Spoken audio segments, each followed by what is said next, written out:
Hello and welcome to the Knowledge at HEC Hard News podcast. I'm Daniel Brown, Chief Editor in the school's Communications Department.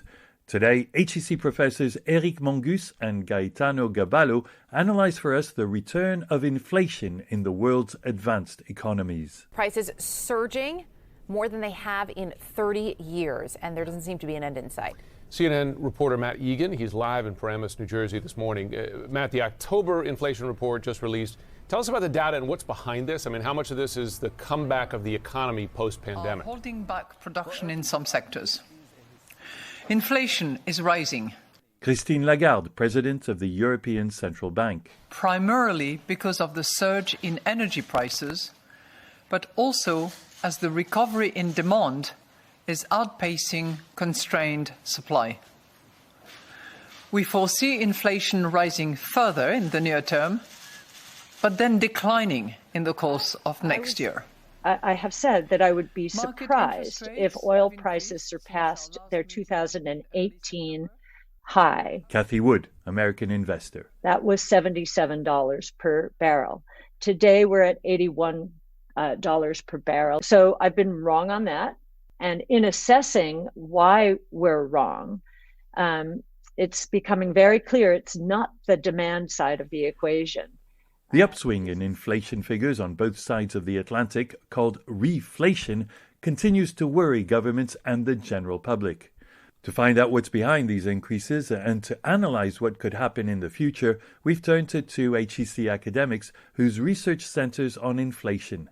Associate Professor Eric Mengus specializes in monetary and macroeconomics. His colleague, Associate Professor Gaetano Gaballo, is a researcher in the same fields, but he's also worked 7 years as a senior economist at the Banque de France. To get the ball rolling, I asked Eric Mengus to explain what's behind the inflationary levels for core goods. The main reason currently for broad-based inflation is basically energy prices and commodity prices. So we are, Europe and the US, we are not isolated countries. There is the rest of the world as well. And the recovery of all those countries throughout the world is putting pressures on energy and also on commodity in general that are needed to produce all the goods that we are currently demanding worldwide. And something else that has an effect is also that in Europe we're in this transition in terms of the energy, the kind of energy that we're relying on, and also this puts actually pressures on those energy prices. So currently it's really focused, really concentrated in those sectors. I think we should keep in mind two aspects. First of all, the uncertainty on whether this is going to be a temporary change or persistent. And as Eric was saying, many indicators point to the fairly temporary nature of this increase, but the truth is that no one knows exactly how this is going to evolve. The second is whether this increase in prices is due to a shortage on the supply side, so is a problem in the economy in providing the goods that people are asking, or is the fact that people are asking above average, and so there is a demand problem coming from the demand side, and this will make a difference in the policy response, or at least in the effectiveness of the response. And we're seeing these shortages in the UK at the moment that seem to be concerning the public especially. If inflation goes beyond a certain level, how much of a threat is it, Eric Mengus, to the economic recovery?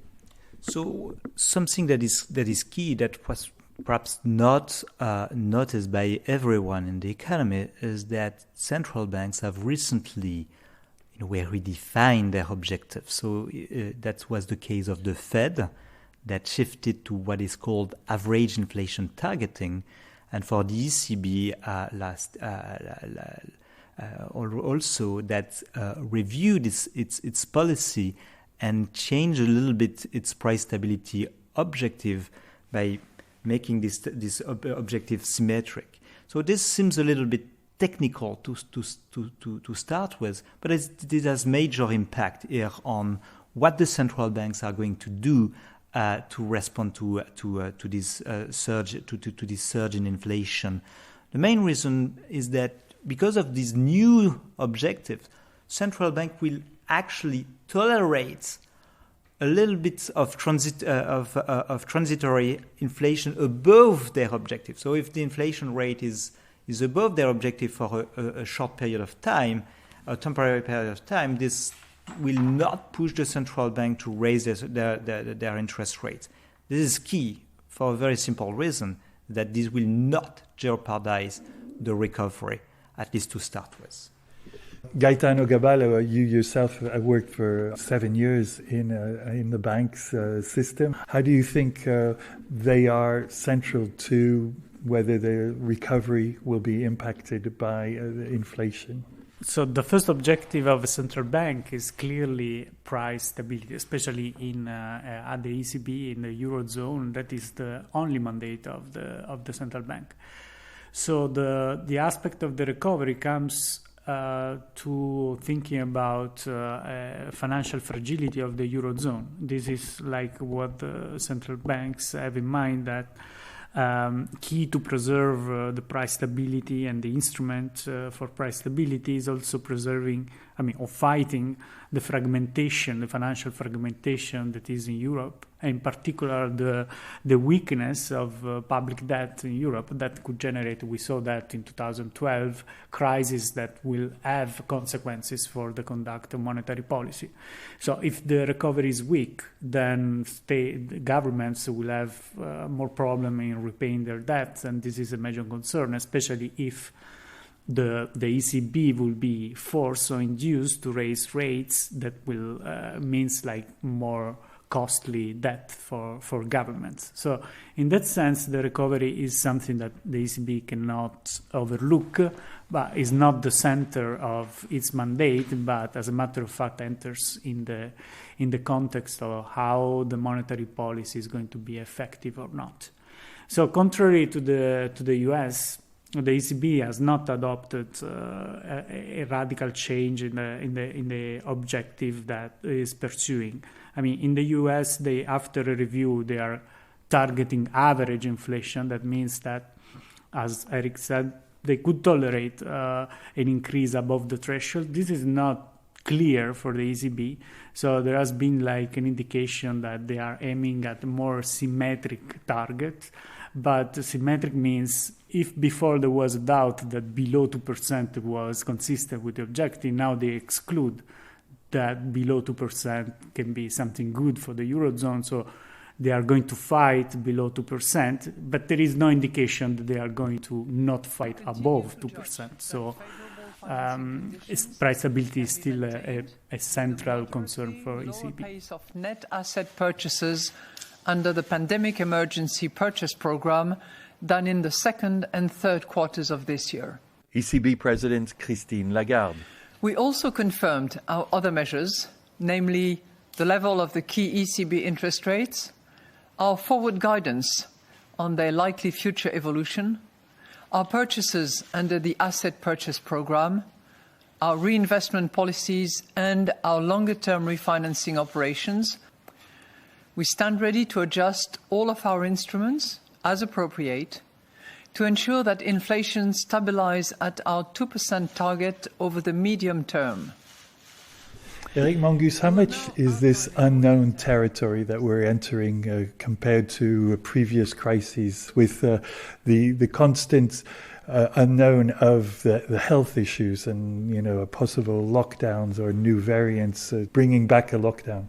Clearly, there are still many unknowns, and we cannot deny this. But on the other hand, it's interesting that now many economists, and I'm part of them, are making comparison with the 70s, because the 70s was, somehow a period where we had also a major change in the changes in the economy, and this ended up in a period of high and volatile inflation. I think there are many lessons that we can take from the past to design perhaps better policy today. And I think that's the main message I would have. There are unknowns, but there are things that we believe that are unknown, but in fact the past has already some experience to share with us and to help us to do better things. Gaetano, an echo of the 70s that we can all usefully learn about? I think is radically different. First, because we are still not at that levels in terms of inflation rates, but also because we come from a successful decade of inflation stability. Even the anchoring of inflation that we are worrying about in Europe, for example, in the last decade, with inflation below 2%, is not that extreme as the anchoring on the other side that we experienced in the 70s. So we have much more reliable institutions in terms of central banks thinking about how to stabilize inflation, and we did that well. So there was a radical change in the 80s in the conduct of monetary policy with inflation targeting and with moving interest rates instead of thinking about the supply of money, and this was effective. Keep inflation stable around developed countries for decades, and this history matters. It's not. I would be very surprised of seeing inflation rate with 2 digits in Europe or in the US. We have all the toolbox to certainly push inflation down, so that is not a major concern. Perhaps just a couple of words about the 70s. What was interesting in that period is that no one forecasted the period of high inflation of the 70s. And it's the same situation today. I think that the best way to avoid something to happen is consider that this is a potential situation. So inflation, when we say it's a risk, it means that we should think about what it may happen, and we have to prepare against it. If we are not preparing, if we are not taking that as a potential risk, we will not perhaps act. And it's not only a question of whether we have the tools, it's a matter of whether we are going to use the tools and we are going to be willing to use the tools. If the central bank can always increase rates, but if the central bank see that it has many effects on the economy, the central bank may not be willing to use that tool. And that's the key issue. And that's what we fear is, when it will be the time to raise the interest rate to avoid inflation, is the ECB going to move? Is the Fed going to move as well? That's, I think, the key question for the future. Yeah, I mean, what Eric is saying is that the real risk is that central banks may lose independence as a matter of fact, in the sense that this financial fragility concern that putting government in a bad situation may be so strong that the central banks may lose their independence. I hope, as a citizen, that this will never realize and that never happen. And I hope there is a much more solid culture on the perils of hyperinflation, and this, in the end, is not going to be a real scenario. I want to hope. No one knows.